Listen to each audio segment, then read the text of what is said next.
Hello, bachcho. Let's see this question. The question says that secondary sludge with respect to sewage treatment plant. Option 1 is product of primary treatment. Option 2 contains flock. Option 3 is an undecomposed matter. And option 4 contains grid. तो इस question में हमसे पूछा है कि secondary sludge के अंदर क्या प्रेजेंट रहता है या वो क्या होता है। हमें इन चार ऑप्शंस में से करेक्ट ऑप्शन चूज करके बताना है। तो इस क्वेश्चन में जो की कंसेप्ट है that is regarding sewage treatment plant, sewage treatment plant जिसको हम शॉर्ट में एसटीपी भी बोलते हैं। तो ये जो सीवेज रहता है, these are the various waste that are produced in large cities from household, and it contains all the human excreta, animal excreta and जो भी organic matter वगैरह होता है ये कंटेन करता है। और ये जो एफ्लुएंट रहता है जो भी ये प्रोड्यूस होता है, इसको हम डायरेक्टली वाटर बॉडीज में नहीं डिसमिस कर सकते। इसको पहले हम ट्रीट करवाते हैं ताकि ये वाटर बॉडीज के अंदर जो भी एनिमल्स एंड प्लांट्स प्रेजेंट है उसको अफेक्ट ना कर सके। ठीक है, तो that is what is sewage treatment. And sewage treatment plant के अंदर मेनली जो स्टेप्स होते हैं, first step is primary treatment. Primary treatment, तो प्राइमरी ट्रीटमेंट के अंदर हम मेजरली फिजिकल रिमूवल करते हैं of all the small and large particles, and this is done either by sequential filtration. तो सबसे पहले हम सीक्वेंशियल फिल्ट्रेशन करवाते हैं of the effluent and then इसका फर्दर सेडिमेंटेशन करवाते हैं।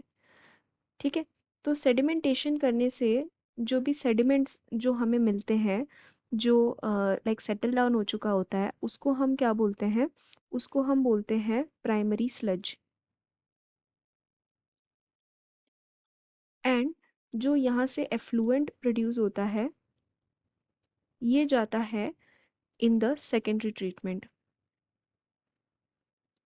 तो सेकेंडरी ट्रीटमेंट के अंदर क्या करते हैं, इस एफ्लुएंट को हम ट्रांसफर करते हैं इनटू लार्ज एरेशन टैंक्स, जहाँ पे हम इन टैंक्स को मैकेनिकली एजिटेट करवाते हैं एंड एयर इनके अंदर हम डालते हैं, जिसके कारण जो भी एरोबिक माइक्रोब्स रहते हैं ना, ये मल्टीप्लाई करते हैं एंड दे फॉर्म फ्लॉक्स। तो व्हाट इज दीज फ्लॉक्स? ये क्या है? एसोसिएशन है between bacteria and fungal filaments, जो एक मेश टाइप का नेटवर्क बनाता है।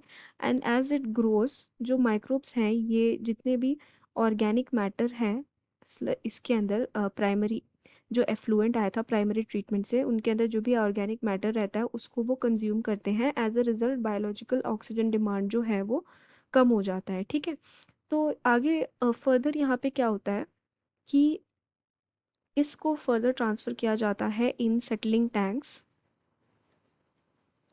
जहाँ पे अगेन ये सेटल करने के लिए रखा जाता है।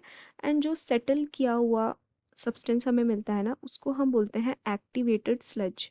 एक्टिवेटेड स्लज, या फिर हम इसको सेकेंडरी स्लज भी बोल सकते हैं, सेकेंडरी स्लज। एंड इसके अंदर रहता है जो भी फ्लॉक प्रोड्यूस हुआ था, इसके अंदर वो फ्लॉक प्रेजेंट रहता है। ओके, वेयर एज जो सेटलिंग टैंक से जो एफ्लुएंट निकलता है, जो सुपरनेटेंट एफ्लुएंट निकलता है, इसको हम यूजुअली वाटर बॉडीज के अंदर डिसमिस कर देते हैं या फिर टर्शरी ट्रीटमेंट के बाद डिसमिस कर देते हैं। तो अगर हम देखें तो सेकेंडरी स्लज, अगर हम ऑप्शंस देखें तो ऑप्शन 1 में दिया है is a product of primary treatment, so that is wrong because product of primary treatment is primary sludge. Then option 2 contains flock, so this will be the correct answer for our question. Option 3 is an in undecomposed matter, so that is also wrong because यहाँ पे organic matter decompose किया गया था by the microbes, action of microbes, so this will be wrong. And option 4 is contains grid, so that is also wrong. ऐसा कुछ grid या ऐसा कुछ नहीं है, लाइक सेकेंडरी स्ट्रेच के अंदर कंटेन रहता है floc, that is the most appropriate answer यहाँ पे। तो answer will be option 2। I hope you have understood it well. Best of luck.